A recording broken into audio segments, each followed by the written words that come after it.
Welcome everybody to another episode of Puro Pinche Sports. I am your host, Jose Garza, and tonight we'll be talking about our thoughts on the NFL draft. Tonight with me, I have two, not just one, but two Chicago Bears fans. Fucking loyal as fuck. Been there for their lifetime because they weren't even alive when the fucking Bears won the championships in '85. They are committed. They're from Chicago. They're my boys. Alex de la Cruz and Arturo Ibarra. What's going on, guys? Hey, what's up, man? Alex, we had you on last time, not on the video. We had you exclusively on the podcast edition, with your brother Nacho. Overall, your thoughts on the whole, NFL draft? It was, to me, the draft started before the draft even started with the pack with Aaron Rodgers.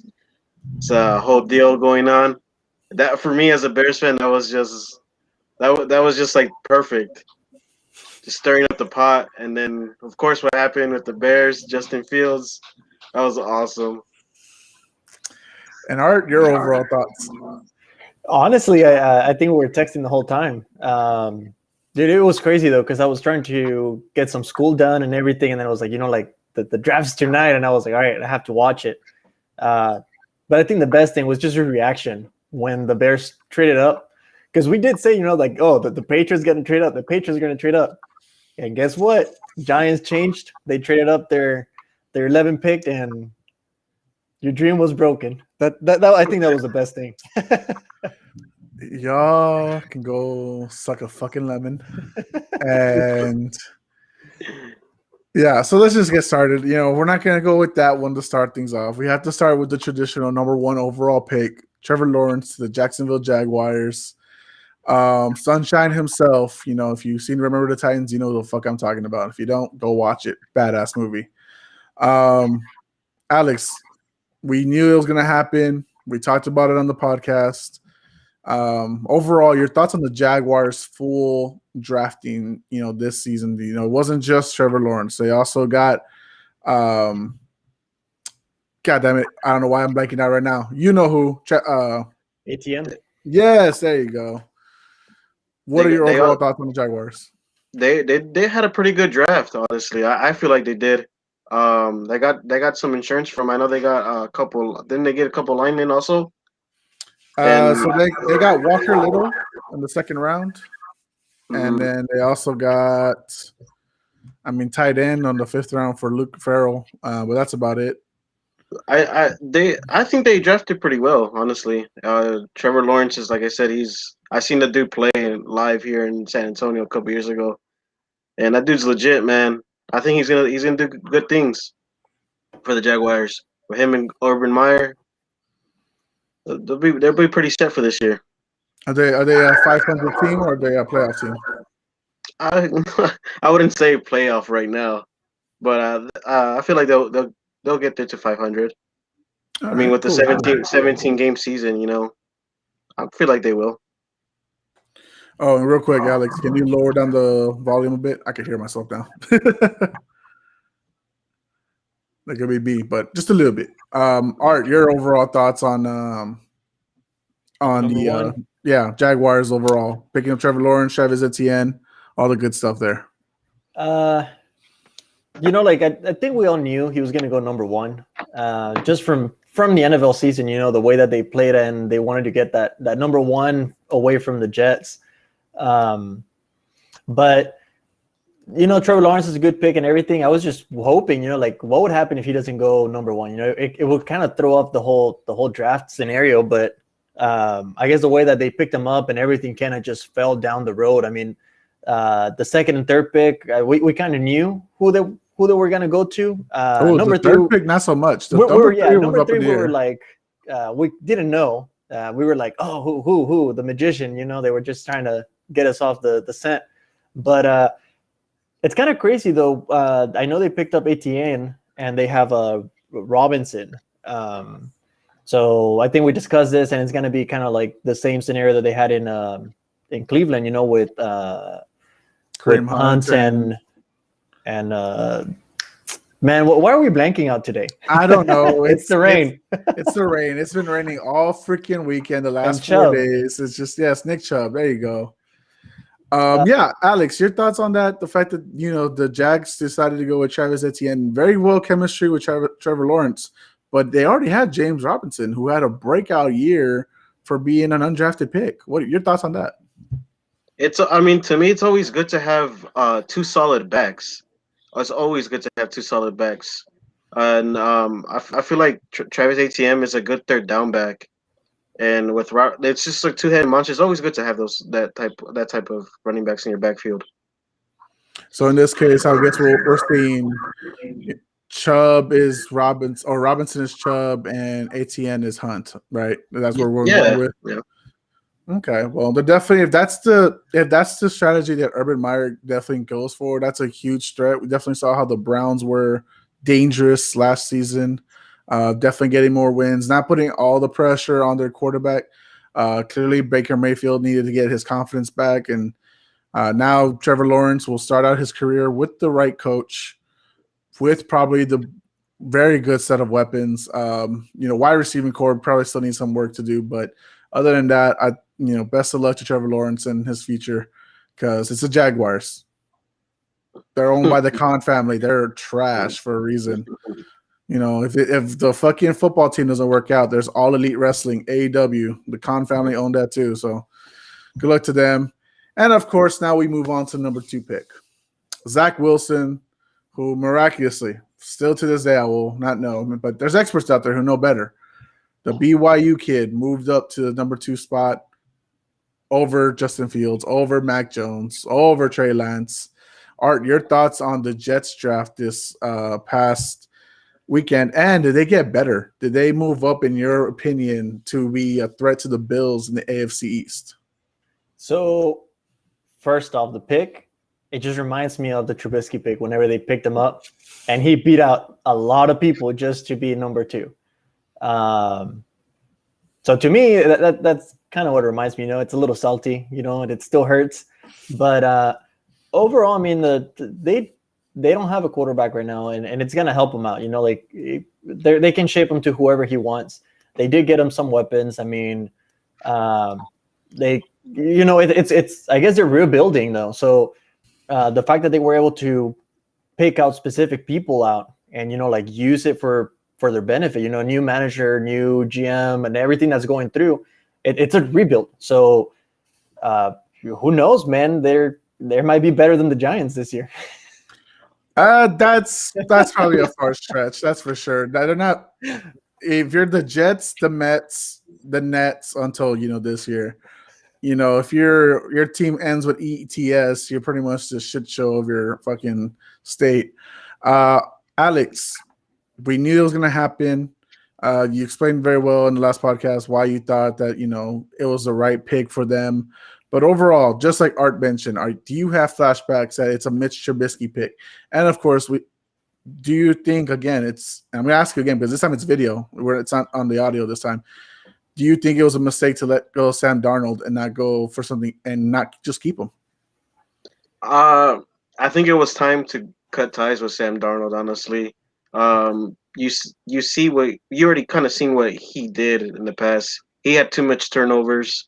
That people say that he didn't have the right coaches, which is true. He didn't have the right coach, but it was just time to move on. And Zach Wilson, it did bring back a lot of flashbacks with Trubisky. Everything was the same thing with Trubisky.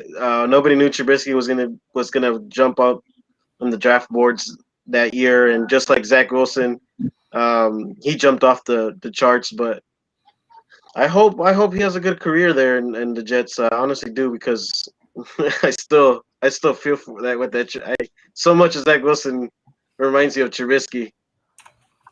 I mean, he got a good outside linebacker or inside. I mean, Elijah Vera Tucker is dangerous. Elijah Moore, which me and you, Alex, were talking about it on the weekend. I was surprised that he fell. You weren't so high on him, understandably so. But he is top 10 wide receiver coming out of this draft, rightfully so, for the things he was able to do over there in Ole Miss. I think they're on the right steps, but I still think the Jets are at best a 4-win team and that's just because they don't have weapons. Can y'all name me a wide receiver from last year, the Jets? Did they Perriman? did they have didn't have Robert Anderson? Did they? No, that No, was the Anderson Panthers. went to the Panthers. Panthers. Perriman, wasn't it? What's his name? Yeah. That was the only receiver that they had in the Jets. I mean him, and I think They're yeah, they're that's about it. they're in a heavy rebuild mode right now, and I feel like they're taking the right steps. You know, they're getting their quarterback of the future, and now it's just time to build around them. Max amount of wins each of you. Tell me 5. 5. That's more than I'll give them. Yeah, I don't think that they're going to do much on that, to be completely honest with you. I'm gonna stick with 4 or less. I think that's a good pick for them. I mean, that gives them another, early first round pick next year, and maybe they can build up depending what's out next year. No quarterbacks next year. I don't think there's no names that we're gonna really be like high on next year. I think this was a year for definitely go on big on quarterbacks, just like the year with Baker, Lamar, Josh Allen. And then we're gonna find out who's this year's Josh Rosen. Pretty much, we're gonna find out who the fuck that is. And all of us are hoping that it's not our guys. But speaking of which, the guy who was set at early on as the 5th guy, as the guy who is, I guess years ago is Lamar Jackson, is now Trey Lance, and he got picked up number 3 by the San Francisco 49ers. Kyle Shanahan said, "Look, there's no guarantees what's going to happen. We might not make it Sunday." According to his players, they did make it to Sunday. They're all alive. So good job, guys. But they picked Trey Lance. They don't pick Mac Jones, which many people thought they were going to pick up. They moved up from the 12 to the 3 spot. I thought that was too much for Mac Jones too. But everyone was saying Mac Jones, so I'm kind of just, fell for it. I kind of went with it too. Art, what were your thoughts on Trey Lance getting picked up? And is he the right successor for the quarterback future in San Francisco? So, whichever quarterback they pick, whether we all thought that I thought that they were going to take Justin Fields at number 3. That was a better pick. However, everyone's saying, Mac Jones, and to me, Mac Jones did not fit the 49ers just anything. Like he just didn't fit there. So from Instagram, podcast, tweets, and everything, everyone was saying that they were saying Mac Jones, but they were gonna go Trey Lance. Now, whoever got picked, San Francisco stacked. Last year's NFL and everything, they had a shit ton of injuries though. Worst. But even though they had their injuries, they still maintain a good record. A good record though. So to me, any quarterback that goes in there now, especially because he's going to be a little bit more mobile than the quarterback that's in there now, it's going to open a lot of options. I mean, you still have Mostert who was out last season, but hey, he's going to hit the Rockets this coming season. You have a lot of players that came back on it. You have Ayuk on it again. So you're providing a bunch of weapons to him that any quarterback could succeed there. I just didn't see Mac Jones succeeding there. So that's why I didn't think they were going to go Mac Jones on it. Yeah, I mean, if they're going the successor of Jimmy Garoppolo, porn star Jimmy Cripples, it's not going to be someone that's like him. It's going to be someone that's more healthier, more versatile, more, young. He's clean. He's about to get, he's green. He's about to get rubbed off, by the Shanahan, by the Josh Lynch, all good stuff there. Of course, you also got Joe Montana who can guide him. You got Jerry Rice who can give him tips about his wide receivers. There's a stacked team. They lost Nick Bosa. They have Brandon Ayuk. They're still a dangerous team. Alex, they might not have had a great draft, right? I don't think the 49ers had an overall great draft. I think average at best. But is Trey Lance the right guy? Like he said, any quarterback was gonna be good. Was gonna be put in a good situation playing for the 49ers just because they have such a stacked team. I feel like they got the right guy. But another stat that I saw that Trey Lance actually threw less passes than actually Mitchell Trubisky did in college. I know COVID actually hurt that because he only played one game last year, Trey Lance. But But I feel like they got their guy. I mean, why would they move from 12 to 3? You know, they will, like you said. I mean, they were injury plagued all year long. I mean, Art knows fantasy football was just the absolute worst. If you got a 49 player, you couldn't keep them. I think I dropped Debo Samuel. He dropped Mostert, or he traded Mostert. I traded Mostert towards the end. They're just god awful, and just. But you know that this is a team that just was at the Super Bowl 2 years ago, and then once they come back healthy, once they have a training camp, it's going to be special once they're back on the field with all these players, all the athleticism they have. Kyle Shanahan, for his choking job against the Chiefs, for his choking job against the Patriots, he's still an intelligent head coach. And he is definitely going to take the 49ers to another Super Bowl. It might not be this year because I don't know who's going to be the quarterback. Let me ask y'all, Alex, I'm starting with you. Who is the starting quarterback this year? Or who starts the season quarterback as a starting quarterback, and who ends the season as a starting quarterback? Trey Lance. For both? I feel like for 49ers. Yeah, like he does he start the season the starting quarterback and he ends the season as a starting quarterback? Yeah, because I feel like Jimmy Garoppolo's off the doors before the season starts. They think they're gonna send him away. I think they might. I think they're gonna try to get him because after June 1st, doesn't the salary cap drop or something like that? So Jimmy Garoppolo is not owed any money. He hasn't in the last year or so because he got his pay early on. I believe he's like this year and next year $0. Because don't they have four QBs in their depth chart? Yeah, so I mean one of them's gonna drop, but I would think personally I think they're gonna start Jimmy. They'll have Trey Lance for most of the year in the back, and then they'll keep Berthed or the other guy that they had that they kept mixing it up with during that time as just an emergency backup. But I feel like personally, I feel they're gonna start with Jimmy G. They're gonna do what the Kansas City Chiefs did with like Patrick Mahomes his first year. They're gonna have Jimmy G all year long if he can stay healthy and he doesn't break another leg. And then the final game of the regular season, week 18, because this time it's 18-week season. Then they'll have Trey Lance out there, if they want to rest Jimmy for the playoffs, or if it's they're already eliminated, whatever the reason. So that's my thoughts on that. Art.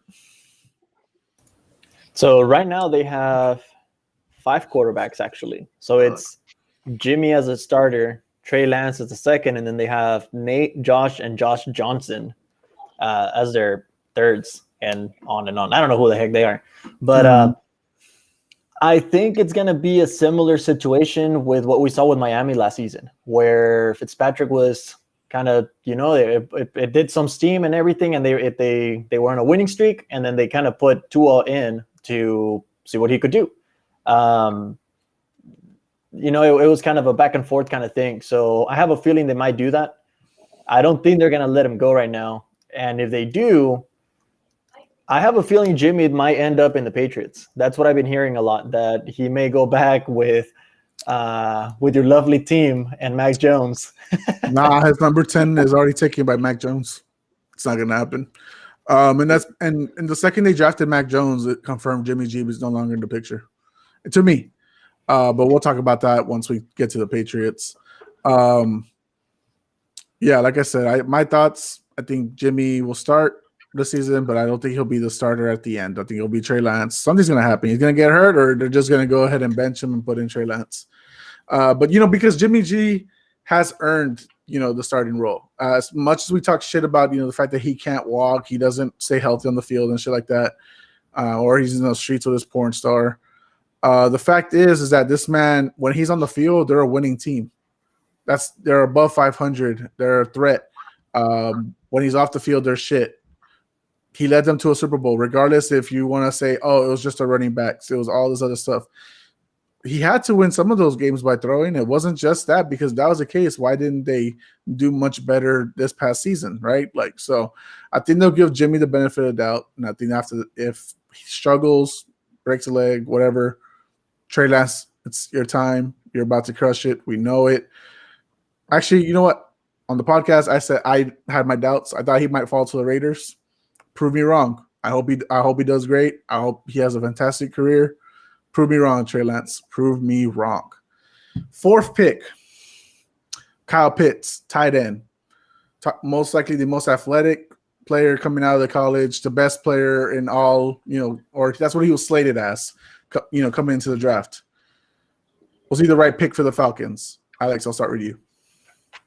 Kyle Pitts. Yeah. Yeah, I think I said it in your podcast that the Falcons were going to pick Kyle Pitts. He's once in a lifetime type of player, and like I said, I think he's like one of the only tight ends since Mike Ditka to ever go in the top 5.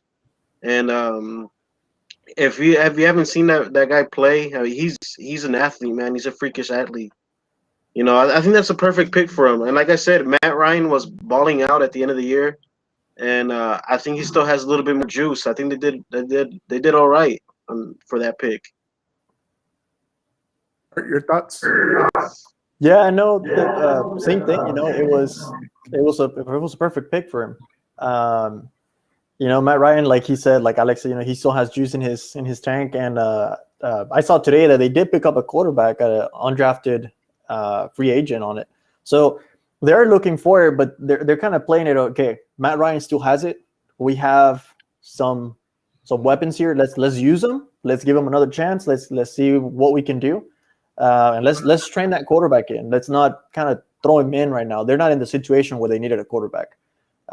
So I think it was a good pick for them. And like Alex said, the tight end like that doesn't come out. It's like a blue moon, man. Yeah, so going back to what Alex you were saying about tight ends don't go into the top 5. You're close. It's actually Riley Odoms Odoms. Sorry, the screen went black. Denver got him in 1972 at the 5th pick. So he's one of 4 people actually. Kyle Pitts is one of 4 players to ever go in the top 5. Highest ranked was the first pick overall in 1960. Jesus Christ, how old was that? Billy Cannon for the I guess the Rams. I don't know if that was LA, St. Louis, whatever fucking state they were in that year. Go ahead. Sorry. Oh, and like I said, I think Kyle Pitts is gonna have a lot of receptions with Julio Jones and Riley Ridley. Calvin Ridley in the slot. It's going to open up a lot for him in the middle with linebackers and little safeties on him. He's pretty big, so I feel like he's gonna outmatch all these guys, and he has some burners on him. I think what Atlanta's still missing personally is sorry, I'm hearing myself on the echo. Yeah, the running back. Todd Gurley, I don't think he's going to be there again. I think Todd Gurley's career is pretty much done. I think last year kind of proved it that it didn't matter what team you were in, Todd. Nobody's looking for TG3 no more. Your legs are gone. They left you before the Super Bowl. I mean, what a shitty time to leave you. But yeah, I mean the Falcons. Oh, what do y'all think? I mean, is that a 500 team? Is that playoff now? What are y'all thoughts? I still think the defense sucks ass. I think it's going to be the same thing as last season, where they're going to have the lead and blow it. I love Cowboy fans. But no, you're right. I mean, they still need a running back. Mike Davis, yeah, he was. That's what they have right now, right? Yeah, they picked him up from Carolina. Yeah, like he might be good. Like we saw him last season, but the line is not. It's not the Panthers line, so. We'll see how he goes into it, and I think Mike Davis has a small tank. Like he'll do good, like for about maybe 6 games, and then he'll die down slowly. So I don't know what they're gonna do on fantasy wise. Mike Davis is relevant, I guess, because he's the only running back there, so he'll get the touches. But I wouldn't pick him out. I think they still need to go that route on it. But as Alex was saying, the tight end, he is gonna hit a lot of touches, a lot of picks on that. So. He's a good pick. Okay. All right. Well, let's go move a little faster here. The number's 5 pick, right? Or barely at 5. Jesus Christ. Fuck. Who was number 5 pick, guys? Jamar Chase. Jamar Chase. There you go. Oh my God, they did it, Alex. They did exactly what we said they should not fucking do. They did not pick up Penei Sewell. Penei Sewell is your guy. Protect your fucking quarterback. What happened to him last year? He died. His leg died. He became Jimmy Garoppolo. You don't do that. You pick up the best offensive lineman possible. What the fuck, Alex? Tell me why. I mean, I know why, but tell me why. I mean, they did some work in LSU. You know, their numbers were there, and I honestly would have picked Sewell to protect the quarterback. But I mean, you can't go wrong with Jamar Chase. I mean, that dude's a baller. He's a physical receiver. Line him out wide, and he give you some touches. But it's kind of hard because I would have loved to see Joe Burrow be clean this year. His jersey be clean a couple games, but hoping for the best for Joe Burrow. Look, don't get me wrong. Okay, the Bengals have a nice weapons. Joe Mixon, the woman beater, still at running back. He can't fucking stay healthy for shit.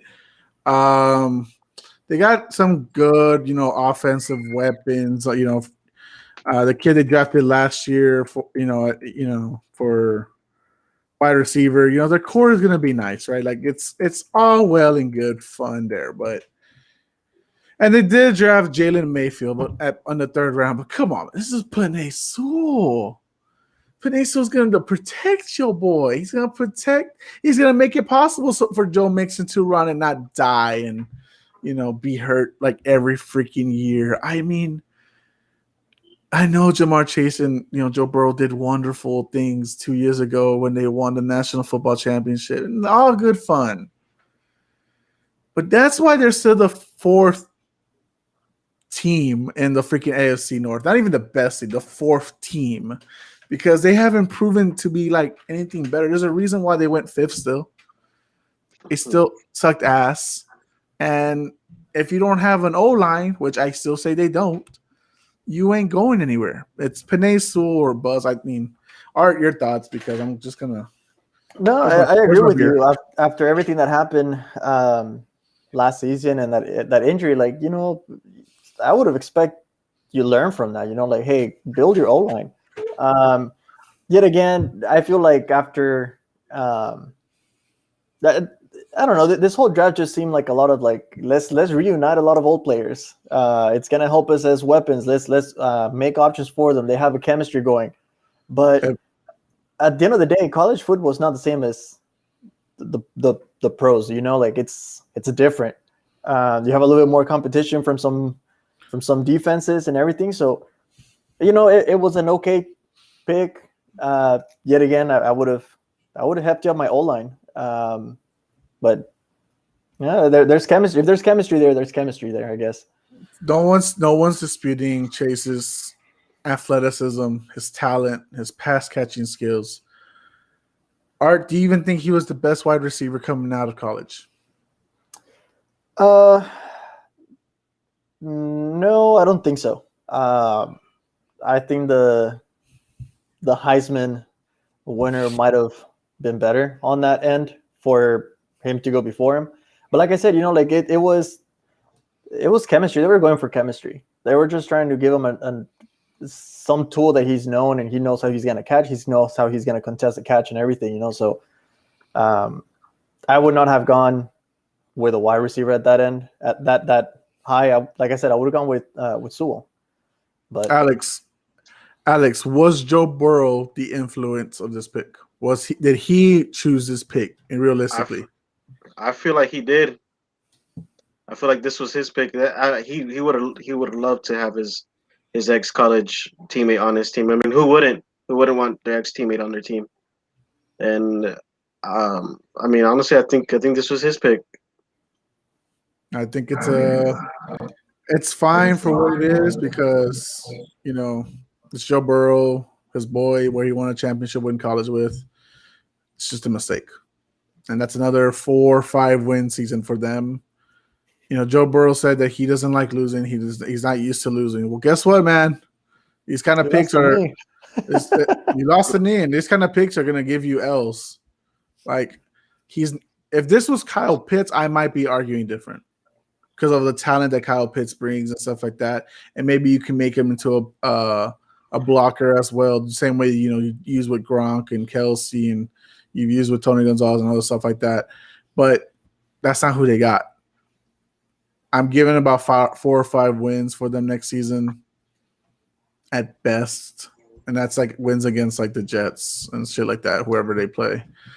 On the 6th pick, the Dolphins. Talk about reuniting, and it feels so good. Jalen Waddle is now back with Tua. Art, good pick or not good pick? I think on this one, I think it was a good pick. I agree. Tua didn't have the chemistry with any of the other players. Like I said, it was Fitzpatrick. He was the charismatic guy. Let's get it going. Tua was kind of put in there and during a winning streak, and then he started having losing streaks on it. So you have to earn that respect from your guys. You have to know how to lead them. So by them giving them that chemistry with someone who he has, he's gonna be able to show I'm able to do this with this person. I can do this with anyone else. So you're kind of giving them that support that you're giving them what's it called? I guess you're kind of reinstating that you can do it. Here's your weapon, use it, and I think that the Dolphins are gonna be. I mean, we saw it last season; they were a pretty good team. So I feel like giving them the weapon, it helps on that. It kind of reinstates that you can do it. So that was a good pick. I think Brian Flores is a fantastic head coach. I think what he's done to turn around the Dolphins in a short amount of time, the last 2 seasons, is nothing but spectacular. I mean, and I'm not just praising him too because he's from the Pats stuff and whatever. I think he's done a fantastic job. There's a lot of coaches, the assistants, the coordinators, and all that come from the Patriots that do shit work. Brian Flores is changing that narrative, and it's good to see a man that is, knows that he's a leader and he's not trying to be Bill Belichick. He's making his team his own. The Dolphins is going to be a dangerous unit. Now, I have a lot of questions on why they released Kyle Van Noy, why they released a lot of players that they signed long-term, why they cut them after only 1 year. Alex, what are your thoughts on Jalen Waddle and maybe the Dolphins' overall pick in the draft? That was a good pick, picking up Jalen Waddle, adding more weapons, like he said, for Tua. And I think Jalen Waddle actually catch that game-winning touchdown against Georgia. That Tua went into the game, and there's a lot of chemistry there, and that's a perfect fit for Waddle. I actually had Waddle as the best receiver in the draft. Yeah, and of course Jalen Waddle didn't play last year. So it gave Devontae Smith, the room to excel and prove that maybe he's the best player, but even Devontae Smith has acknowledged that Jalen, he might not have won if Jalen was there. But it's definitely a good pickup. That's a pick where I think it was right to go with the wide receiver. I don't agree with the Bengals decision, but it is what it is. 7th pick, Detroit Lions. Hold on. How do you feel? Okay, no, yeah, that's where we're going. Never mind. That was actually the question I was going to have. Okay.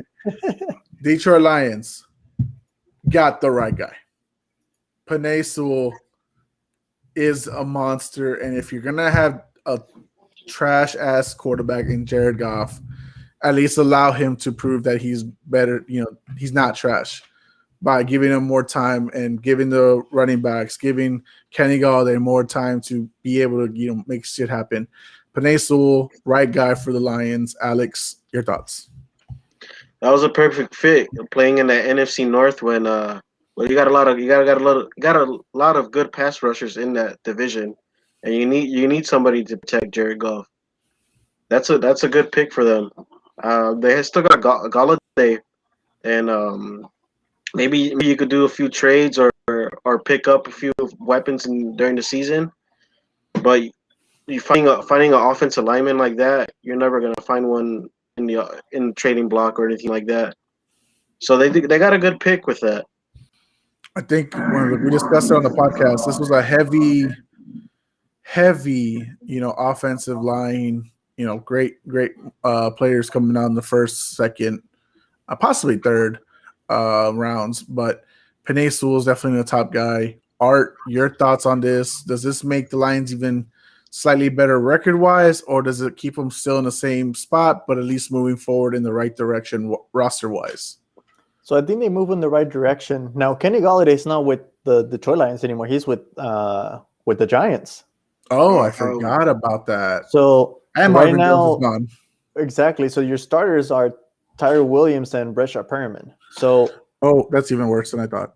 Okay. So they're wide receivers. I'm like, all right, what are you gonna do? I mean, they have TJ Hawkinson as their tight end, so I know he's gonna be relevant for anything. He's gonna be that Jared Goff kind of drop the ball to him.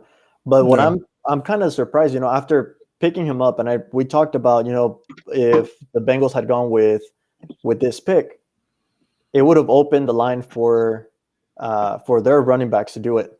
So DeAndre Swift and Jamal Williams, they're gonna have a little bit more open space to run. Jared Goff is gonna be more protected. So I'm happy for him. He has to prove himself out. That's why they traded him out of the Rams. So hey, more power to him. Now he has someone that's gonna protect him.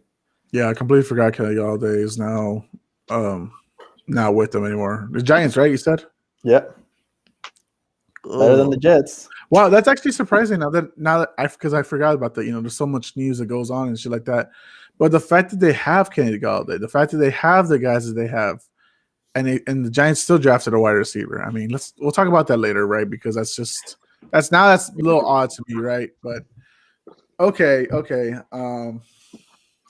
Well, anyways, good pick for the Lions. They move in the right direction, but that's probably a 1 or 2 win team at best. The fact that you just don't have any wide receiver weapons. He's not Tom Brady. He's not Patrick Mahomes. He's not going to create new players. I don't know what the fuck's going on in Detroit. But anywho, 8th pick overall, Carolina Panthers. Now, a lot of people were surprised by this pick because some people thought, we traded away what's his name? Teddy Bridgewater. Teddy Bridgewater. They traded him away. They got Sam Darnold. They hadn't signed Sam Darnold to a 5th-year option yet, and they went with J.C. Horn, arguably 1A cornerback of the draft. So, Art, your thoughts on the pick that they went defense, and now that they've signed the 5th-year option for Sam Darnold, do they believe that's their guy? Who, Horn or Darnold's their guy? Darnold's their guy. But are you surprised they picked up Horn and that Darnold is Darnold their guy? So I think when I was kind of going into it, I think they were a lot of people were a lot of like tweets saying that like Patrick Surtain should have gone on that pick. But I was just surprised the whole time when I started seeing, and I know we'll get there, but after I started seeing some players kind of fall down the board, I was like, I know Carolina just straight up for Sam Darnold. Who's his backup? Like you want to have created some type of depth chart. And I was surprised they didn't pick up a quarterback, whoever they decided to. But I mean, I guess they're trying to be relevant on their defense. But first of all, I need you to not disrespect, our good boy PJ Walker. I mean, that boy came from the Houston Roughnecks with the fucking XFL. Like, I need you to put a little more respect in that name, bro. Like, he was leading that team undefeated season. Like, put a little respect. He's their backup. Like, come on now. Like, don't be disrespectful. No. And that's what I mean. Like, you have good, I guess relevant quarterbacks on it. But I mean, if you ask me, you don't have. You're talking about like he doesn't have a 4 or 5 star quarterback. Yeah, like it's kind of like kind of build that up, but I mean the cornerback option was all right. They after that, I don't think they picked up another cornerback again, like on the 5th round. But I don't know. I'm glad for their pick. It helped down the line, but I think overall, it was a wise pick for them because at this point, why trade for Sam Darnold if you're not going to use him? there was a lot of rumors they're going to trade back if they're not going to use that pick, or they might use it for Justin Fields. I kind of like it. Matt Rule has this philosophy where if it doesn't work with this guy, I'll just try again next year. If it doesn't work with this guy, I'll just try again next year. He doesn't believe in Sam Darnold. He doesn't have him for long term. He just has him for one more year, right? So then he can try again next year. Like if they're so bad, he can try to get a new quarterback next year in the draft. They gave him some weapons. Second round, they got Terrace Marshall Jr. They got Chuba Hubbard from Oklahoma State. They have something going on, at least maybe in the right direction. But Teddy Bridgewater wasn't going to get them anywhere. Props to him for coming back from the nasty injury he had, but he was never the guy. He was a B minus player always, and that's not disrespect. It's just I don't think Teddy's gonna lead my team to the championship. I don't even know if he'll lead me to the playoffs. Minnesota will always cheer and clap for him. New Orleans Saints will give him a nice clap, for taking them 5-0 that one year. But Alex, let me ask you, Sam Darnold, new home, new situation. He has a new cornerback that will help the defense. The defense has kind of been shit since Luke Kuechly, retired. Was J.C. Horn the right pick? And I forgot, who was your number one cornerback? I had Patrick Surtain as my number one quarterback. But Sam Darnold going to the Panthers and them going defense, this just tells you maybe they probably are not all the way in with Sam Darnold. I mean, I think they would be wise to go for maybe another weapon for Sam Darnold. Maybe Devontae Smith was still on the board at that time, so maybe go for him. That's what I was thinking that they were gonna do. But J.C. Horn, whenever he went off the board, I was like, whoa, that kind of threw off everybody's board. Like, I didn't have him in the top 10. Who do we have him for? I thought we had him for Dallas. If they didn't trade up, I had him either Dallas going Patrick Surtain or J.C. Horn because I thought they were gonna go defense, but Panthers not picking up a weapon for Sam Darnold just tells you that maybe they're not committed to him right now. And going defense is probably a safe pick for them. But overall, he's a good player. Don't get me wrong, he's a good player. Yeah, 5th-year option picked up for Sam Darnold. Don't see the Panthers going far, but maybe it's a smart move. You got Tom Brady on the other side. You got possibly Jameis Winston. You still have Matt Ryan. These are dangerous quarterbacks. I mean, yes, Jameis Winston's maybe not considered dangerous because he says the reason he threw a lot of picks was because he's blind and now he's better. I don't know, man. If you throw another 30 for 30 fucking season, I don't know, man. You need a lot more help than just your blindness, clearly. So the Panthers need to build on the defense. I mean, I think that there's a few times, and my nephew is in. Jeez, sorry guys, he's in here. Addison, ow, bro, like oh, douche. Anyways, 9th pick overall now. This is where it got even weirder. The Broncos chose Patrick Surtain. And it's not Justin Fields. And they have Drew Lock and Teddy Bridgewater. And it's just like, why? That's the place that I'm like, okay, you got two, like a B- and a C player at quarterback. Justin Fields. I'm about to lose it. He's going to go to Denver. And it doesn't happen. Alex, your thoughts? Oh, hold on, guys. Sorry. My nephew lost it. Oh. Just mute yourself real quick, Alex. All right. Well, I guess I'll jump in on that one. Yeah, go for it. I was surprised they went with a cornerback. When that happened, it just threw everything off. I literally felt like, okay, what the heck is going on? Like the pieces are falling down for someone to trade up and pick up Justin Fields. Like they're still two relevant quarterbacks on the board. And, we know that the Eagles weren't going to trade up or pick up a quarterback. The Giants were not going to pick up a quarterback, and neither were the the Cowboys nor the Chargers. It was up to who So- we've been talking about. Yeah. So like everything just from that 8 pick, it kind of messed up everything up of going from that 8 to the 9 pick. I guess kind of the same reaction that Alex said, like maybe they're not, saying, okay, luck, and they're not saying, okay, this is our quarterback, so why should we spend the capital of our picks on weapons right now? Let's go defense on that. But it was a weird pick. It was a good pick, but it was weird. I think I mentioned to one of you, if not both of you, Von Miller, I think he's on his last year of his contract, so they're going to probably want to restack their defense. Vic Fangio committed to that defense, I guess, because that's where they went. But Alex, now that you're back, your thoughts on that pick and how did you feel about it?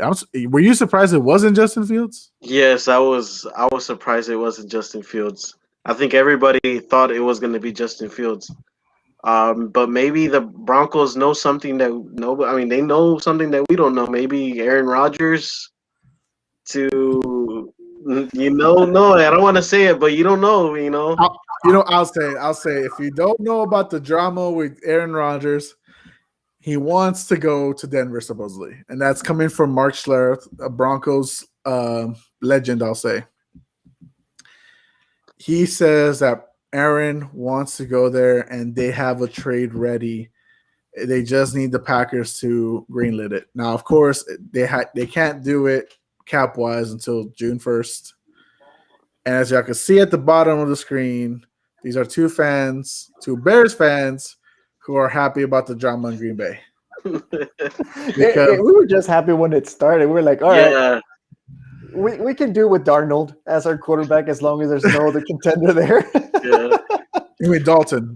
Yeah, Dalton. My bad, man. Same guy. Good. Whatever. Same white guy. Same white guy. Wow. Didn't you say that we were whitewashed, Jose Luis? I did, but that's fair. Houston Texans are whitewashed. Chicago Bears are whitewashed. The Patriots are. Listen.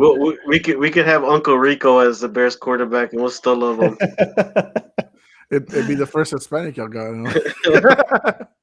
I mean, Jesus, I thought it was a weird pick too, but I was like, texting both of you, my jaw dropped that it wasn't Justin Fields, because we expect Justin Fields to go, and if not, someone to trade up for him, and nobody's making fucking trades at this point.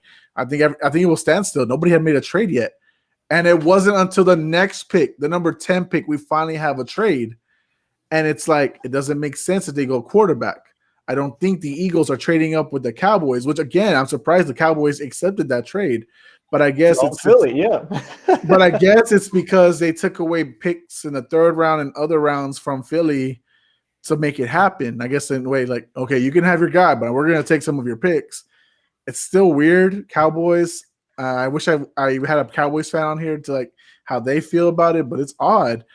So the Eagles trade up to number 10. And they get Devontae Smith. And it's just like, and that's another reunion, fucking Jalen Hurts with Devontae. And it's just like, why? And the dominoes fell. It's just odd. It's Devontae Smith doesn't go top 7 or top 8 like we discussed. He goes 10. The Eagles finally get a wide receiver that's good. Sorry, Jalen Reagor, you're not that good. Nelson Aguilar's with the Pats, they let go of everyone else, shit like that. Quick thoughts, Alex, Devontae Smith to the Eagles, and the surprise fact that the Cowboys traded with them. First we'll go off with the pick itself. I mean, we all know that the Eagles have been having a hard time with the receiving core for a couple years now. Devontae Smith, he's a good receiver. I mean, you could line him up anywhere in the slot, move him around, ghost motion him across. Just use him like how they used him in college. Try to get the ball to him. He's not that type of receiver. Like I said, you could line him up on the outside and let him go toe to toe. You got to give him space to run. But overall, that's a good pick. But the trade with the Cowboys, I think the Cowboys got bamboozled. I think the Cowboys mess themselves up, bro. Like that's the NFC East. That's your rival. Yeah, it's your rival. You don't want to do that. Like, okay, you're not gonna pick him up, but you're not gonna allow your rival to pick him up either. Yeah. Like, because no offense, Cowboy Nation, yeehaw, you gave up a lot of points last year. It didn't matter who you played. It didn't matter if it was the Falcons. It didn't matter if it was the Browns. It doesn't matter if it's my nephew screaming in the background. You gave up a lot of fucking points. And yes, guys, by the way, if you don't know, that is actually my nephew. But to the Eagles, Art, would you have been surprised if this was your Bears trading to the Packers? I think it would have been, it would have been the same thing as like, okay, we have how dare you? A round pick, and it's like, let's with all the drama with Aaron Rodgers, let's go ahead and trade up our draft pick and give it to the Packers. It's like, why would you do that? Like, it's like, what the heck were you thinking? So when I saw this draft, I texted I was like, dude, Justin Fields is gonna fall to the Patriots. I wasn't even thinking Justin Fields is gonna go to the Bears, man. I told you. But I don't think any of us were. None of us were talking about it. To the Patriots. So let's move on. Fuck the Eagles. Fuck the Cowboys. Let's move on to the next one because that's the one that matters. That's the one that's.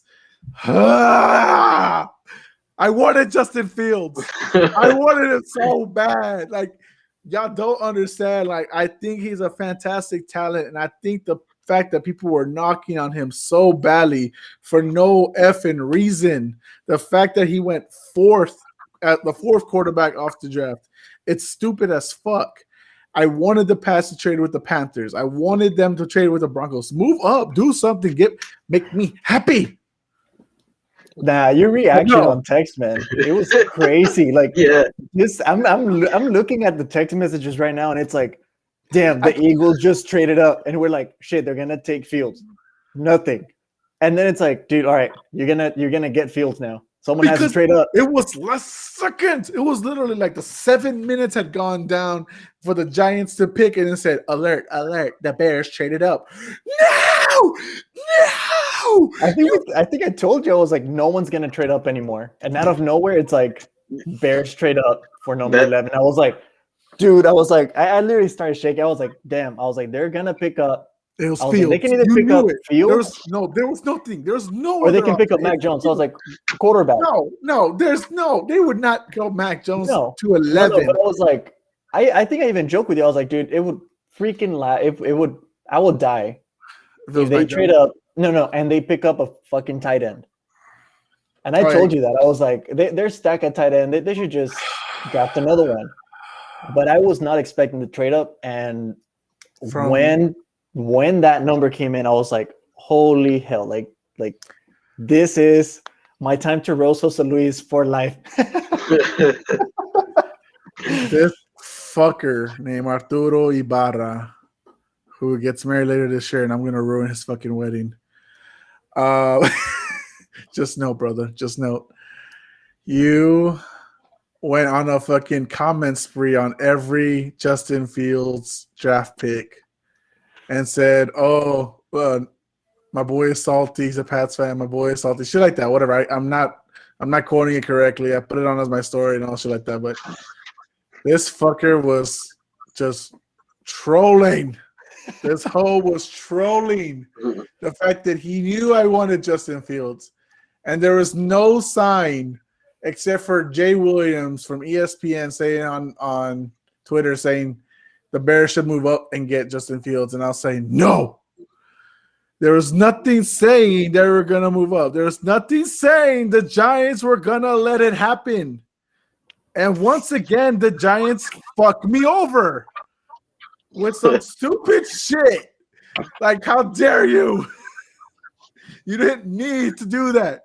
Trade with the Pats, you stupid sons of bitches. You're still mad about the whole Bill Belichick winning you championships and not winning more for you and shit like that. Like, fuck, Alex, your thoughts. I can't go on. I'm going to rant.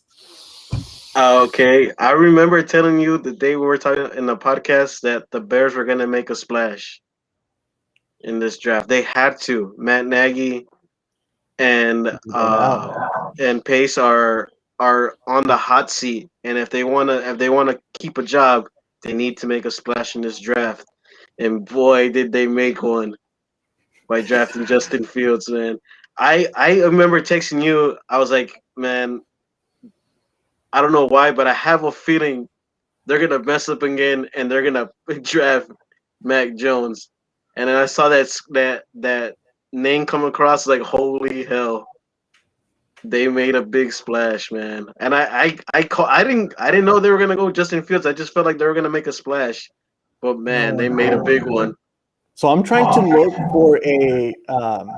I follow the page that I trolled Jose Luis on, and that's where I had seen. Pages. Oh, it's like a Bears fandom something, and like I just put it like I think I tagged in like 5 different like web Instagram accounts, and I just put like my boy is salty because the Pats didn't get Justin Fields, and it was hilarious though, but I feel the same way as Alex. You know, like I was like, the Bears are about to pick up Mac Jones. I was like, they're either gonna mess up again and do something stupid. I was like, but this will make it. Ryan Pace and Nagy would be out. You know, Nagy's not a bad coach. It's just Pace is a bad GM. So I was like, one of them is out. That's it.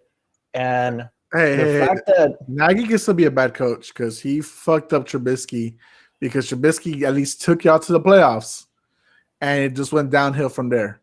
It's not all on Trubisky. A lot of that's on Nagy.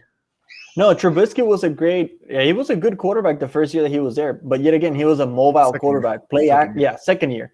Play action and everything. So you didn't let a play action quarterback do what he wanted. Yeah. So I'm kind of like in the same page with you, and I think we've had that conversation. You know, if the Bears do not let Justin Fields do what he's done, what he knows, they're gonna mess him up. And that's the sad part about it. But yet again, all the other picks, you know, they kind of fell through. And I believe we were talking about this earlier before we got on the podcast.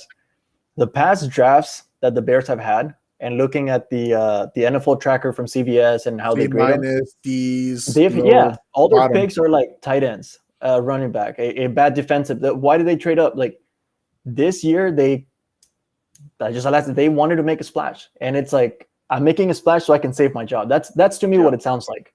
Pro Football Focus gave them an A+. They gave the Chicago Bears an A+, and I think that's the right one. I didn't tell you, Alex. I told Art this. I trust Justin Fields. I don't trust the organization. I don't trust the organization to develop a quarterback because they never have. I want you to name me one guy, and if you say Jay Cutler, I'll smack the shit out of you and take all your Bears fandom that you have at home. But they've never developed a quarterback, and I don't think you're right. Go ahead. No, and you're right.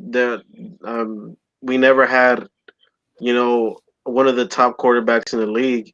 The Bears has always been a defensive organization. You know, going with Brian Urlacher and what's his name? You know, Lance Briggs and all them. All those great defenders. Yeah, monsters of the Midway, and the Bears never really had a quarterback. I mean, but he wasn't the greatest, but you know, Jay Cutler. I mean, you know, he's been the best quarterback and since I've been a Bears fan. You know, since I've known. But I think it goes back to like he kind of did whatever he wanted, and once they were like, "Nah, you can't do this," he went to trash. So if they don't let Justin Fields do what he needs to do, then that's it. You know, like there's no more the Bears can do with a quarterback, unless they get a new manager and a new head coach. But I'm happy with the pick. We finally have a quarterback. I'm hoping to get a jersey soon, you know, because if he does go off, hey, hell yeah, you know, like I was gonna buy a Trubisky jersey when it happened, but I bought a Mac jersey instead. So it's it goes back to the, you know, like the monsters of the Midway. We're not known for quarterbacks or anything else. So I mean, we've had good running backs, we've had good wide receivers, but then we trade them out, or they're done, or I mean, I don't remember when, but I think last time that they won the Super Bowl, they had pretty good receiver core, and they were tall guys, dude. Like no one could contest that. Where are they now? They don't have quarterbacks either. So I'm happy with the pick. I know Alex is happy with the pick. Jose Luis is super happy with the pick as well. He loves his quarterback. Look, I'll say this. I'm happy for y'all. Y'all deserve it. Y'all needed a quarterback for the future because you as my friends, I feel so bad for y'all, including producer Mehmet, his brother Kay, all Bears fans. I've felt so bad for you for so long, but I'm pissed. That's the guy I wanted. Don't worry, man. It'd be one thing if we were picking in the high 20s, early 30s, and there's no chance in hell we're gonna get Justin Fields. I understand that, but my team went like 7-9. We had a chance. Trade up. I actually didn't. I had the Bears not if they were to stay at 20. I had them going cornerback if they would have stayed at 20 to replace Kyle Fuller, but. Since when they traded down, I was like, "Oh, we're getting a QB." I mean, Jesus Christ, people! I mean, on 2017, man, Patrick Mahomes won at number 10 on the draft. Yep, and he won a Super Bowl, and they traded up. Yeah, so I think we saw a lot of 27. We saw a lot of the 2017 draft. And like the trades that like the 49ers did to trade up for the second pick. And it is like, if you're looking at the draft of what is this year and that year, it looks like it's the same. It was quarterback heavy. Sir? And Sir? Am I calling a Super Bowl run for the Bears? No. Oh, okay. I was going to say, sir, I'm really about to take your football card. I was about to take – because the Chiefs even though they traded up, they still had Travis Kelce, Tyreek Hill. They still have Andy Reid as their head coach. So I was about to take all No. I wasn't going for a Super Bowl run. I was about to kick you out of this chat. I was like, hell no, you're about to compare that to Patrick Mahomes. This is a different story. That boy got blessed as fuck to get picked up by the Chiefs. But what I was going at is, like, the draft that happened back then to the draft that's now, it's similar. It has a lot of similarities on it. I'm not calling it a Super Bowl run, but hey, you know what? If we can make it to the playoffs without a shitty record as the past 2-3 years have been, I'm okay with making it at least to the playoffs in a good standing. How fitting is it? So we can, I guess, move along because I know we have a lot to talk about this one. We there's a lot we want to, but we're already at an hour, and we're only at the 11th pick. And up to y'all if y'all want to keep continuing, or maybe we can say this for another episode. Now we can get to pick number 15 though. Yeah, we need to talk. We need to talk about your pick. As long as the Bears this year can beat the Packers, I'm happy. I'm happy with that. Yeah, it's always good. That's it, man. Okay. How fitting with the uniform colors and teams we have here today. The Bears' last only Super Bowl win was against the New England Patriots, 46-10. That was your Monsters of the Midway, the best defense ever. And the Chicago Bears in NFL history. That's how they won a Super Bowl. And our best player that year didn't even score. Walter Payton didn't even get to score in that game. No, I mean, I think y'all ran touchdowns. I don't think you even threw one. I believe it was returns as well, right? Punt returns or a kick return. So you had right here, from what I can read off here, field goal, run, field goal, run, interception, pick six, run, safety. Y'all just ran through my guys. Technically, before we're gonna do that this year again. We're not even playing, dumb. Oh, I didn't say against you. I said we're gonna do this again, just to get to playoffs. We're gonna do this to the Packers. That's what we're gonna do. I think not this season coming up, but the following. I think we get you guys. I think the Pats get the Bears. Wherever that game is at, whether it's in Boston or Chicago, I say we all go. Yeah, we're going. Yeah, I've been wanting to go to the Chicago game for a long time. Only get to go to the Cubs games. Yeah, my dream goal is to visit every away stadium, and of course visit Gillette Stadium later on. So if I can knock out Soldier Field with my boys, down. So we'll see how that goes. Let's move along because we spent that heart attack, rant, all the good shit that y'all get to enjoy on this shit. The 12th pick. I think we spent an hour. We're fucking barely at the 12th pick. Cowboys, Micah Parsons, quick ones, go. Whoever, I don't give a fuck anymore. I wanted Justin Fields. Do they need a linebacker? Honestly, do they need it? Sean Lee retired. Yes, they needed one. I mean, yeah, I guess. And all their guys were hurt last year. Van Der Esch, neck problems, back spine problems. They needed to go ahead. And Jalen Smith to build their secondary. Yep. And Jalen Smith hasn't shown up since he got the contract, so they needed to do that. The Cowboys wow you as they wow Skip Bayless. They wow you with their picks, Alex. He's a good linebacker. I've seen him play a couple of times on TV, of course, but yeah, honestly, I always had the same reaction. Whenever they picked him up, like, did they really need him? Because Van Der Esch he's a good linebacker, but like you said, he does have the injury bug a lot. And Jalen Smith, I like him. He was my favorite linebacker coming out of that draft. Whenever he played in Notre Dame, but I think he's just average now. But I liked him. I didn't think they were gonna go linebacker. Honestly, think they only went linebacker because their corners weren't there. Yeah. So they just went best available at that time. Yep, and I think it's a good pick. I mean, is it gonna wow the teams? I mean, all Cowboys fans, as y'all know, because we're in Texas, Super Bowl. They're gonna win it now. They're gonna win it. They're the guys. They're the best. Oh my god, yippee-ki-yay, motherfuckers! Chargers now, 13th pick, Rashawn Slater, arguably top 2 offensive tackles coming out of college this year into the draft. Alex, your quick thoughts on that? He's a Northwestern guy. I like the guys that play in the Midwest. I like his game. Reminds me a lot of that Nelson guy from the Colts. I think he's gonna be well. Yeah, Quentin Nelson. He has a lot of him in him. So I feel like his game's gonna translate good into the NFL. And they got a good pick. Yeah, I agree with him too.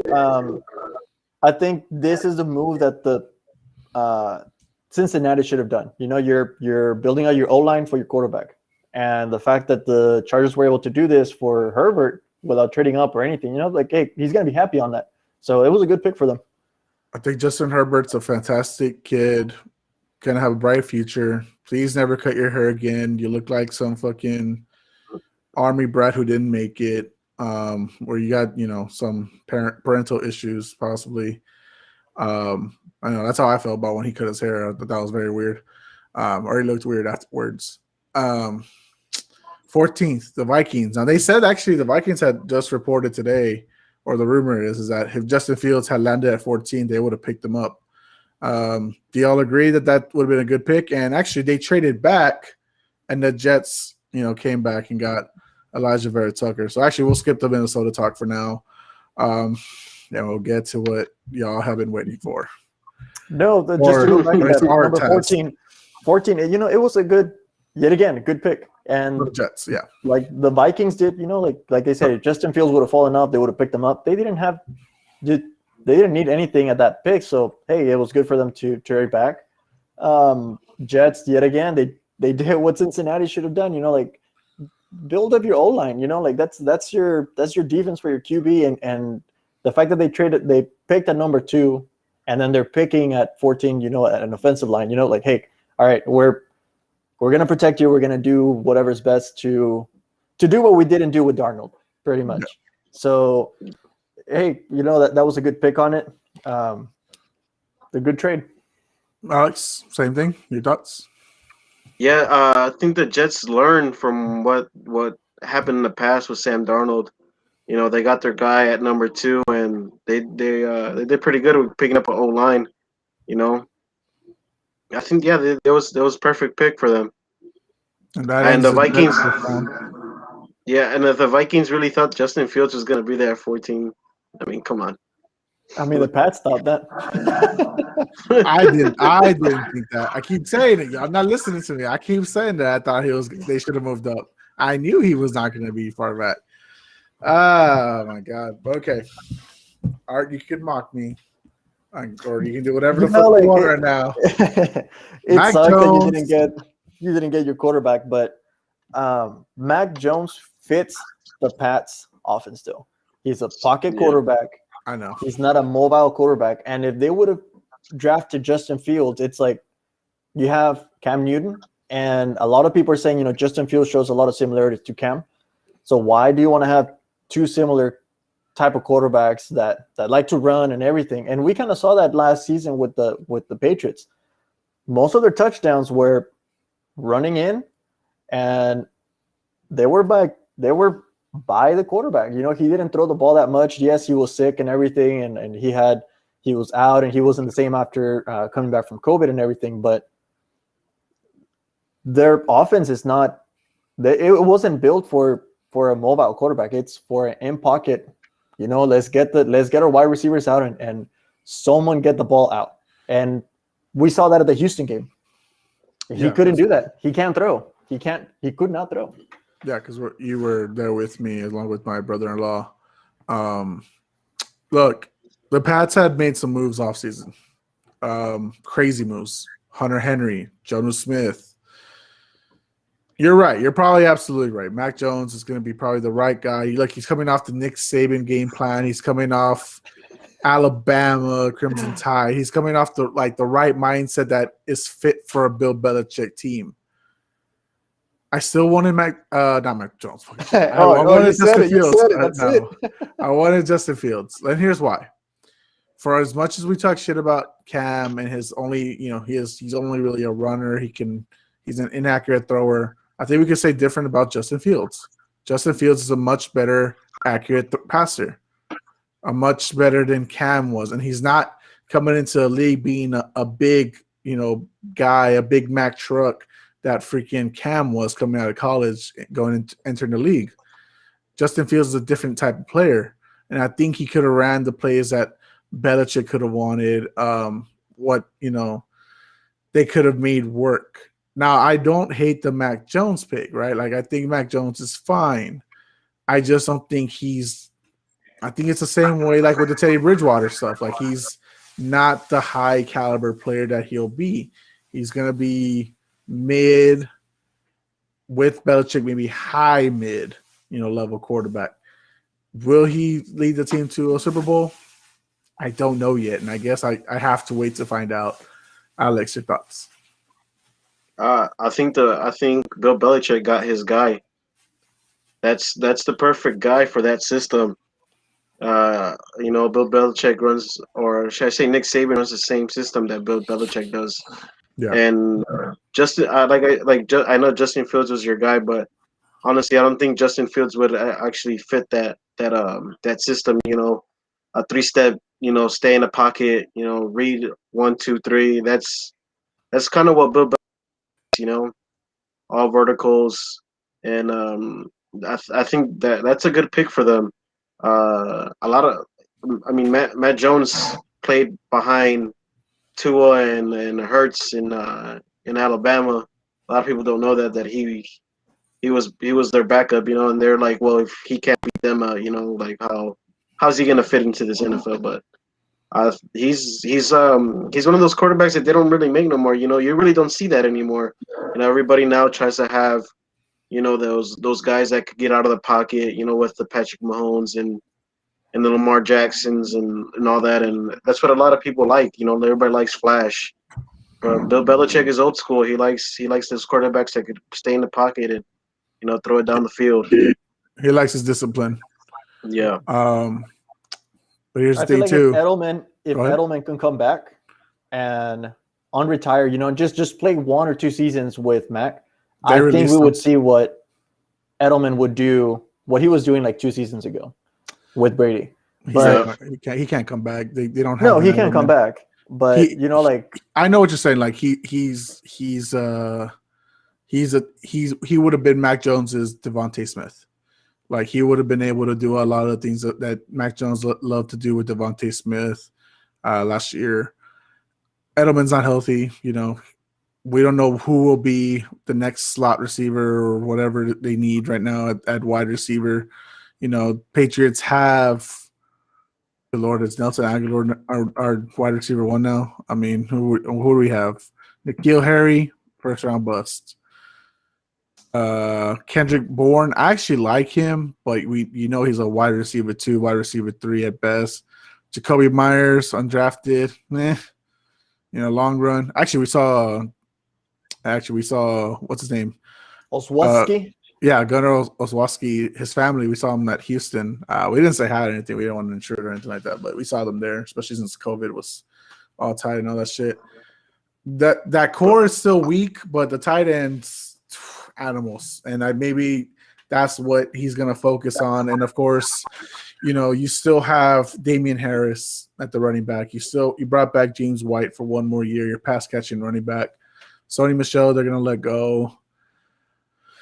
Yeah, we'll see how it goes. No, I think go for it, man.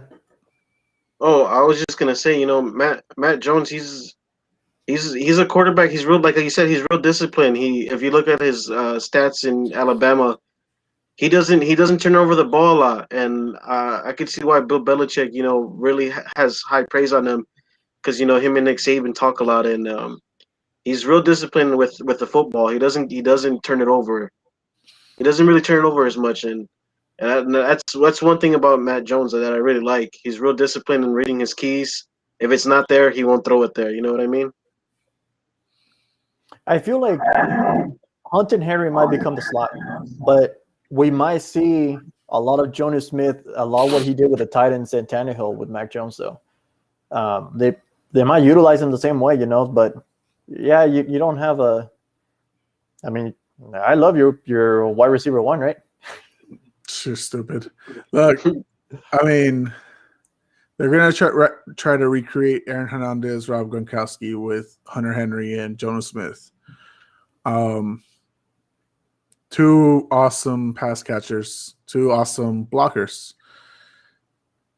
Maybe they focus on Damian Harris, keep it at the run game. You got both tight ends on each corner or whenever you need them to pass block or run block. We'll see how it goes. I guess let me ask y'all. I didn't ask y'all this as far as it's the Bear. First, let me ask you this out of respect, because we hadn't talked about. Are the Bears a playoff team now? Of course, I'm gonna say yes, but I honestly think they are going to be a playoff team. Does Justin Fields start for the season? No. No, I don't think so. And No, But I do know the Bears fans are gonna, as soon as Andy Dalton throws a pick, just like you wanted Trubisky out. As soon as he threw a pick, they're gonna want Justin Fields.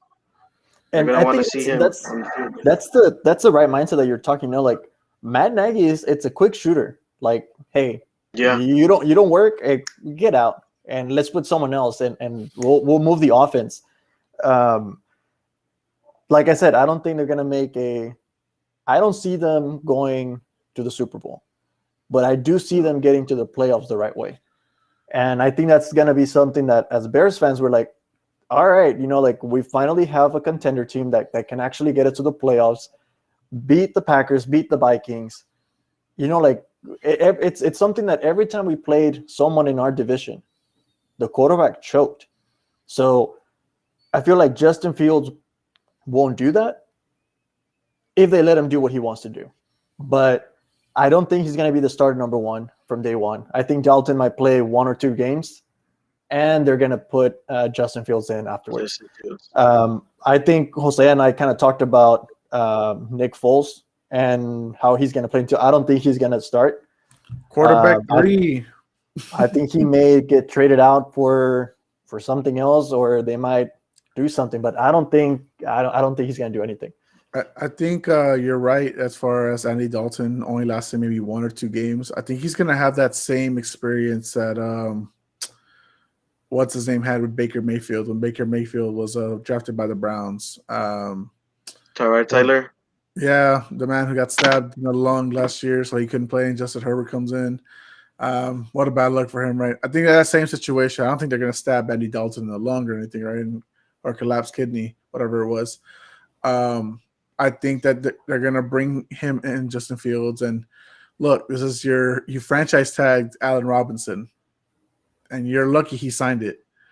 This is your last year with him, and if you really want to convince him to stay, you need Justin Fields on the field. Right. Like he needs a quarterback. Like I think Allen Robinson was first with the Jags, and now with the Bears, he hasn't had a quarterback. He hasn't had a real quarterback. He's not going to want Dalton. As whatever history you want to write for Andy Dalton, it's Andy Dalton, a guy who led the Bengals to the playoffs for his first few years, never won a fucking game. Went to the Cowboys, sucked ass. Now it's not. That's not what the Bears need. The Bears need Justin Fields. You have the guy I want. I hope the best for him. But if you don't make the playoffs, because you need to make the playoffs for Matt Nagy to keep his job, for Ryan Pace to keep his job. If they don't make the playoffs, they're fired. They're both gone. And they need to pick up anybody but them. Pick up Louis Riddick to be your GM. Pick up the Chiefs defensive coordinator or as an offensive coordinator. Pick him up to be your head coach. Stop going with the same narrative. And this is not an insult to Bears fans. It's an insult to Bears organization. Stop being the whitewashed team that you've been. It hasn't worked. It hasn't worked in almost 40 years since you won the Super Bowl. Be different. Get the right guys in there. Make sure Justin Fields is, QB1, the best player in the best quarterback in the division. Make sure Allen Robinson doesn't walk away. Make sure he attracts other wide receivers. Stop drafting 10 fucking tight ends. Keep Khalil Mack happy. I hope the best for Chicago Bears because I know Chicago Bears have struggled even longer right now than the damn Cowboys, and they're fucking, we're going every fucking year. We're going to the Super Bowl. I want good things for Justin Fields. I don't want what I said to Art. And I know when I said it to Art, he probably thought, because he said it, he probably thought I was just being salty that y'all got him. No, I don't want y'all to ruin him. I don't want him to be a Sam Darnold. I don't want him to be Jay Cutler. I don't want him to be I don't want him to be this guy. I want him to be the best guy that I thought he was coming out of the draft, the second best quarterback. I still think it's Trevor Lawrence is number one. I think Justin Fields is second. I don't think it's Zach Wilson. I don't know how the fuck he hopped over everybody. I think he's just going to be another Sam Darnold, another Trubisky. And I think the Bears with their picks right after Justin Fields, they did pretty good. They went for O-line. Today they cut Charles Leno, and they're going into the right direction. Charles Leno was always,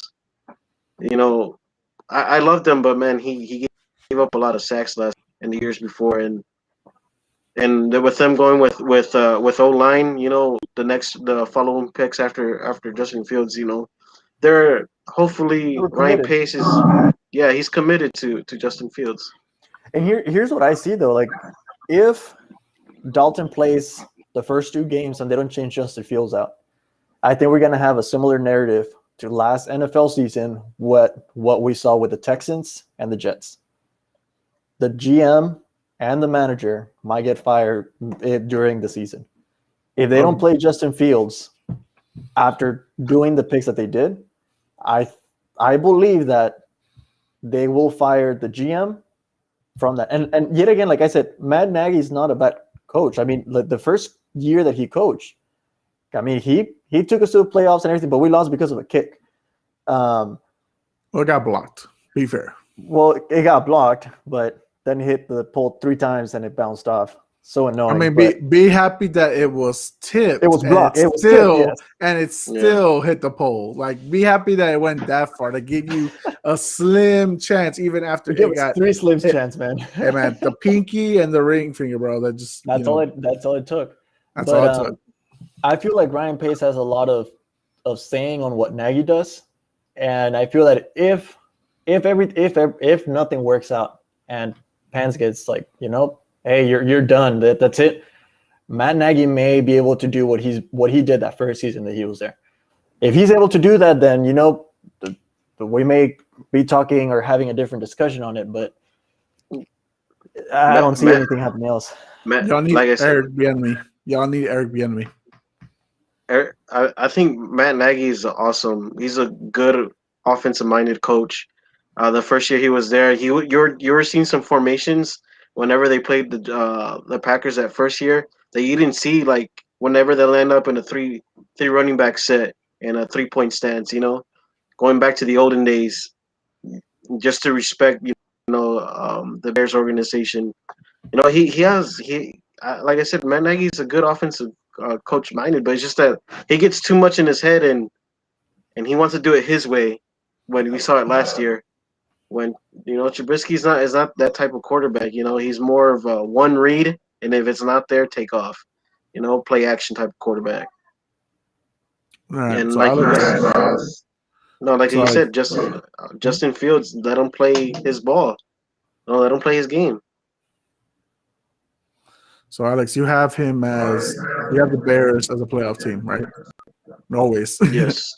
Always. No, just because of the division lines up right now and the stuff that's going on in Green Bay, that's mostly why, Detroit Lions, I feel like they could take care of them, and the Vikings, they could take care of them, and the Green Bay is just one of the teams that always gives the Bears a hard time. And with the stuff going on over there, it's just icing on the top. Right. I mean, it's gonna be tough. Honestly, I don't know if they'll win the NFC North, and it's gonna be tough to win the wild card because you have all of the NFC West being killers, all of them, all 4 teams. I mean, shit, there's a chance that all 4 teams make it into the playoffs. That's coming off of the NFC West. Art, did you have the Bears as a playoff team? Yeah. If they had not picked up Justin Fields, I would be telling you no.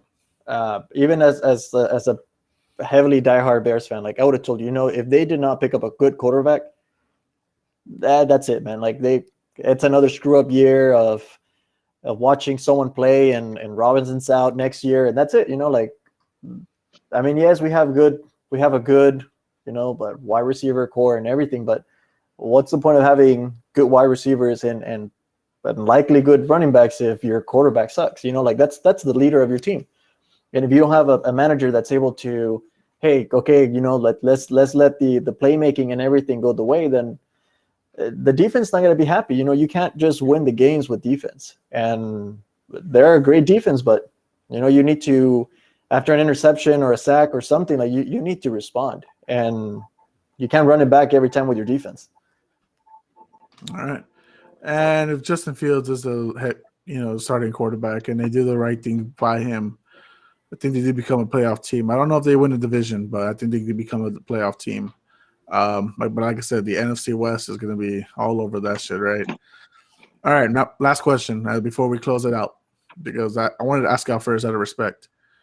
With Mac Jones and Cam Newton at quarterback, first, who starts the season as quarterback and who ends the season as quarterback? And do the Pats make the playoffs? Art, you go first. So I think Cam will play most of the – actually, I believe he will start and he will finish it. I think Mac Jones will be played in there just to kind of relieve some of that, just to teach him the ways and the ropes and everything. Because Belichick is that way, hey, you have a chance, take care of it. We saw that with Brady, I'm giving you a chance, don't ruin it. And I feel like he's going to give that opportunity to Mac Jones, and if he ruins it, hey, that's it. But he's going to mold him. Bill Belichick, man, he loves to mold people, and I think he's like one of – actually, he is the best coach right now in the NFL. His mindset, he's so sincere and everything. He doesn't have – he's not rushing. And like I said, I think Cam starts it and finishes it, and Mac Jones is going to be playing in there and getting to know the ropes and everything, though. So is that a playoff team with Cam Newton? I do not believe they're a playoff team with Cam Newton, though. Okay. Alex? I think I told you before that I love Cam Newton. Cam Newton's my guy whenever he went to the Patriots. It's just that he didn't have a lot of weapons around him last year, and I feel like he is gonna start the season and he will finish it also. Only because the Bill Belichick way, like how Art said about molding quarterbacks and molding players into his own, and I think that's gonna help him down the line in his career. Um, I I honestly think Cam Newton puts up numbers just because of the new weapons they have around him now. As far as playoffs, I don't know because of the Dolphins are pretty tough and the Bills. If they do make the So, playoffs, I think if they do make the playoffs, I would say maybe wild card. But that's just because that division is really tough right now with the Mafia Bills and Josh Allen and the boys and Tua now, Brian Flores is doing his thing now over there, and it'll be hard for the Patriots to make the playoffs. But I don't know. I don't think it's just real tough for them, only because of where they're playing at and who they play. so I think personally, Cam Newton will start the season as the starting quarterback. Mac Jones will end the season as a starting quarterback. And I believe, and I hope it doesn't happen, I believe either Cam will get hurt or Belichick will just bench him. Mac will go play the way Bill Belichick wants him to play. And they will be better than the Dolphins. Not better than the Bills, better than the Dolphins. And here's why. Last year, even though we ended 7-9, we could have won a lot of those games. We could have beaten the Seahawks. We could have beaten the Bills the first time, not the second time, the first, before Cam turned it over. I think we could have beaten the Texans if Cam was healthier. And if our 8 defensive players that didn't opt out were in. I think that's a major factor that I think people are forgetting. The defense was gone. Most of our guys that we didn't pay left for a different team, and our best players opted out. They're back. And we got back Kyle Van Noy from the Dolphins because they let him go for whatever reason. They let him go. He apparently did not fit Brian Flores' future or whatever it was, even though he coached them with the Pats. Now he's back, and they have all these guys, and I think they'll be better than the Dolphins. Because, one, the first win that the Patriots had last year was over the Dolphins. Mind you, it was Ryan Fitzpatrick. It wasn't Tua Tagovailoa. But I think a Bill Belichick-led team, fully healthy, fully in, not any opt-outs, will be better than the Dolphins. But out of respect, not better than the Bills. I think they'll make a wild card team. 5th or 6th place does not sound crazy to me, personally. And now that you mention it, and looking at how we're talking about the draft and talking about last season, a lot of the teams that had major players opt out. We were number one. We were number one, to be fair. So highest. Now that you're now that you're talking about that in perspective, a lot of these teams that had defenders opted out and everything, we're gonna see it's gonna shake off a lot of the divisions though. So that's gonna be interesting watching games though, because we're going into that mentality right now that I'm like, the Patriots suck. Look at them last year, but you just made the point. A lot of players opted out. So will they be, it could even be crazier that they beat the Bills and they beat the Dolphins. It's like, what? We weren't expecting that. So it'll be a great NFL turnout if they're able to do that and show that. So I'm looking forward to it now that you mentioned that. Yeah, I honestly won't be surprised if they were to pull out a win or two between those two teams, just because, like I said, I feel like Cam Newton is gonna do his thing this year. I just have that feeling, man. I want to root for the guy, and I don't hate the Patriots. I just, you know what I mean. I don't just hate him or anything, but I just love Cam Newton. I like his game, and I'm hoping for the best. Hopefully they do beat, like you said, they do top off the Dolphins, and if they do top off the Bills, and they win a division, would you actually be surprised? Or because they have Bill No. Belichick as their coach, you know what I mean? Think about Like this. Think about the he's fact always doing that something. Cam Newton started 2-1. And it doesn't sound impressive, right? But look at that 2-1. You beat the Dolphins, a close contender to be a playoff team.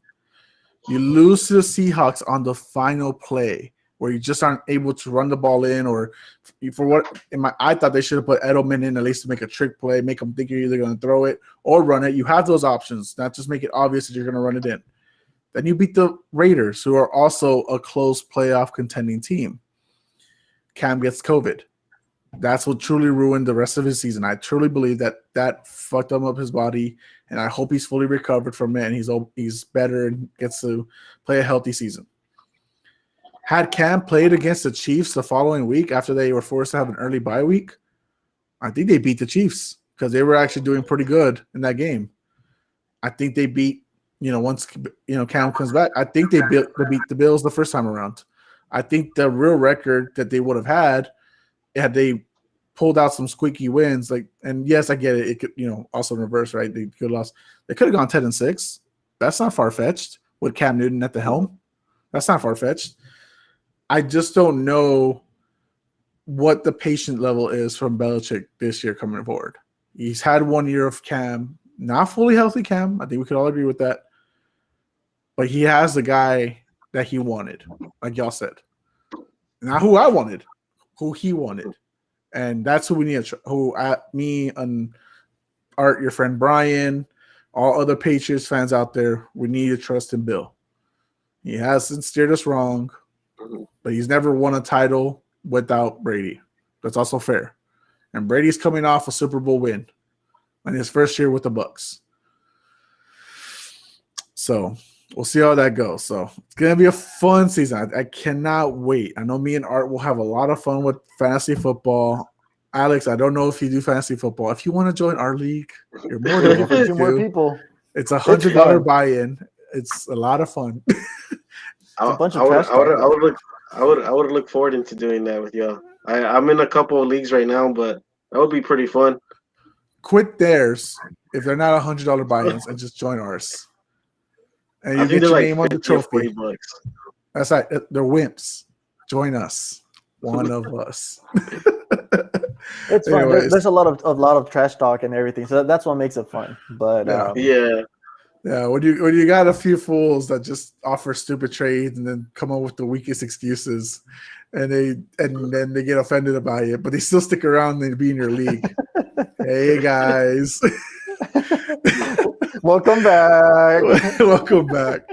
It's a lot of fun, and I think that's one of the things that, like my boy Lewis has said and Art has said, our fantasy league, it's not boring. There's a lot of shit talk and a lot of call outs on the shit talk. It's a lot of fun.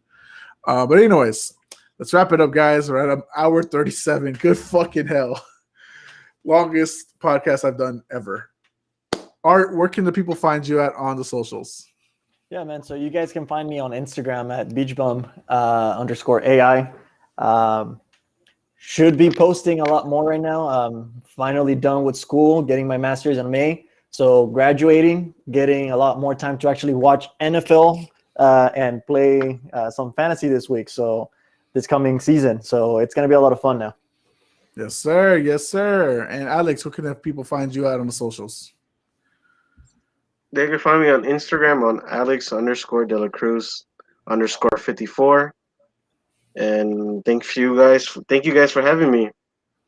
I appreciate it. I mean, I think Art enjoyed having another Bears fan to rag on me about the whole Justin Fields thing. I think he just enjoyed having the company there. But let's not forget, guys, that, we could have talked. I don't think we're going to do another episode, guys, about the draft. I mean, it was the fun part was up to 15. I think legitimately the fun part was up to 15.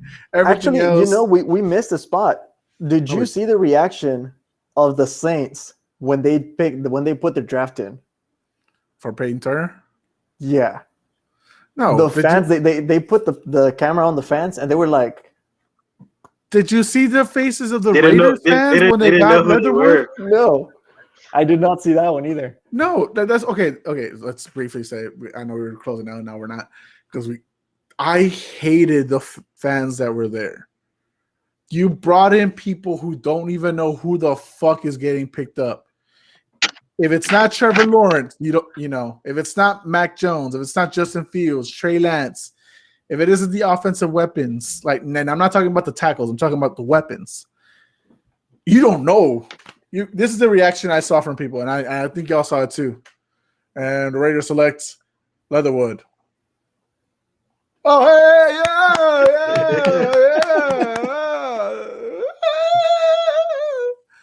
And that was the whole fucking draft. You got people who are like, hey, so is that a good pick? Yeah. Oh, okay. Yeah.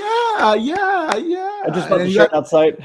And then you got the real confused fans who hear the name. No one else reacts. Is like,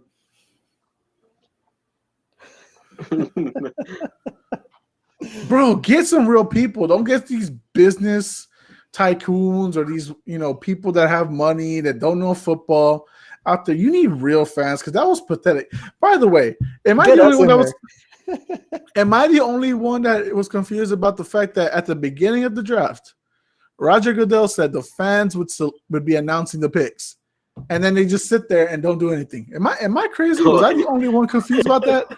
No, I thought they were going to read it off the. That's what he said. That's what he said. And then he's like, "Go ahead, take a seat. Look pretty." What? I don't want to. Who are you in your chair? I know, right? Probably got STDs or something. Anyways, now, before you end it, I'd just like to congratulate Caden Stearns from the Cibolo area, San Antonio area. Played at Texas. Now he's a Denver Bronco.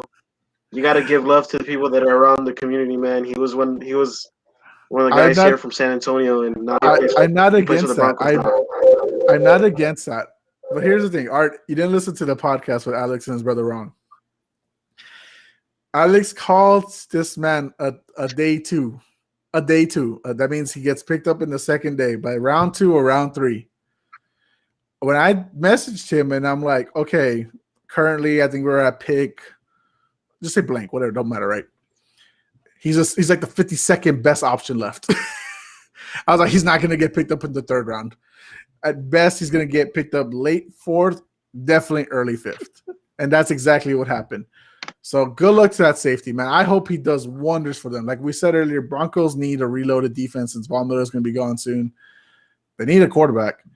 What about that another guy from San Antonio, Kellen Mond, right? He got picked up by the Vikings. He's now the backup quarterback. He was from San Antonio as well. Let's give him props to him. If I missed anyone else, I'm sorry. I did not look that much into the late rounders. I pretty much looked at the first rounders and pretty much the second rounders. And after that, I kind of got lost. But a lot of respect for the people that played in our communities. And I know other people feel the same way. Congratulations on getting picked up in the draft, even if you are Mr. Irrelevant, Mr. 259. Congratulations to y'all. Y'all deserve it. Y'all are, you can honestly say in your resumes, you are an NFL pro. Now, most of you won't make it, but that's okay. You were there.